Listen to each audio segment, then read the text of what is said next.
Assalamualaikum warahmatullahi wabarakatuh. Halo teman-teman semua. Perkenalkan, nama saya Rara Putri Anjani. Dalam video ini saya akan menjelaskan hal-hal seputar teknologi digital. Jadi teman-teman silakan simak baik-baik. Apa yang kalian bayangkan saat mendengar istilah teknologi digital? Pasti benda yang sudah tidak asing lagi, seperti komputer dan segala perangkat pendukung lainnya. Namun ternyata hal tersebut kuranglah tepat, teman-teman, mengingat komputer hanya merupakan salah satu hasil dari teknologi digital. Jika seperti itu, marilah kita berpikir sejenak. Sebenarnya apa yang dimaksud dengan teknologi digital itu? Teknologi digital merupakan teknologi yang dimana pengoperasionalannya tidak lagi banyak membutuhkan tenaga manusia dan lebih cenderung pada sistemnya yang otomatis dan canggih. Karena pada dasarnya teknologi digital memproses semua bentuk informasi sebagai nilai-nilai numerik sehingga dapat dibaca oleh komputer. Salah satu contohnya yaitu telepon seluler, di mana saat menelpon digit yang dikirimkan ke penerima di suatu tempat menggunakan gelombang radio.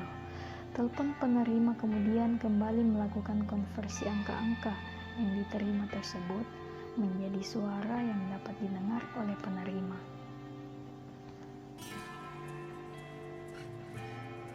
Adapun kelebihan dari teknologi digital yaitu yang pertama, data yang dikirimkan dari satu tempat ke tempat lain tidak terpengaruh oleh cuaca buruk dan noise karena data yang ditransmisikan dalam bentuk sinyal digital. Yang kedua, berbagai tipe sistem komunikasi tersedia dan dapat digunakan. Yang ketiga, biaya yang dikeluarkan lebih rendah karena lebih praktis dan stabil. Selain kelebihan, teknologi digital juga memiliki kekurangan. Yang pertama, kesalahan yang mungkin terjadi pada saat mengubah sinyal analog ke digital atau yang biasa kita sebut dengan sebutan digitalisasi. Yang kedua, kemungkinan tercurinya data digital yang penting oleh hacker. Yang ketiga, membuat ketergantungan yang berlebihan pada penggunanya. Manfaat perangkat digital dalam kehidupan. Yang pertama, memudahkan komunikasi. Yang kedua, mendapatkan informasi dengan cepat. Yang ketiga, memudahkan dalam mencari lowongan pekerjaan. Yang keempat, mengurangi biaya dan juga mempersingkat waktu. Yang kelima, tempat menuangkan berbagai kreativitas kita. Yang keenam, memudahkan transaksi perbelanjaan maupun transaksi lainnya. Selanjutnya, mari kita membahas mengenai transmisi data. Tolong disimak baik-baik.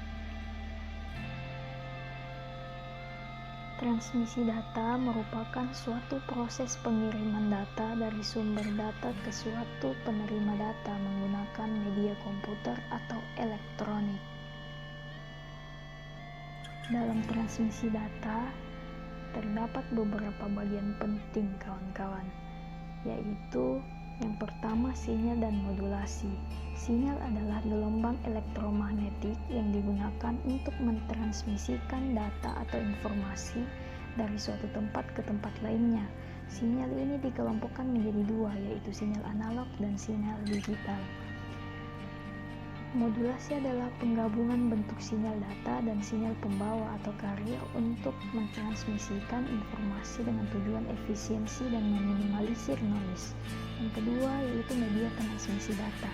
Media transmisi data merupakan media yang digunakan untuk mengirimkan data sehingga dapat menghubungkan pengirim dan penerima data tersebut. Yang ketiga yaitu arah transmisi data. Arah transmisi data merupakan proses yang menjelaskan bagaimana arah kontak transmisi data yang terjadi antara pengirim dan penerima data. Arah transmisi data ini dibagi menjadi tiga, yaitu simplex, half duplex, dan full duplex. Yang keempat yaitu mode transmisi. Mode transmisi merupakan suatu proses atau metode yang mempengaruhi banyaknya jalur media transmisi yang digunakan.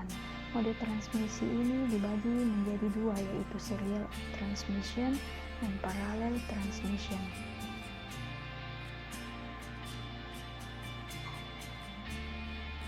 Itulah penjelasan saya mengenai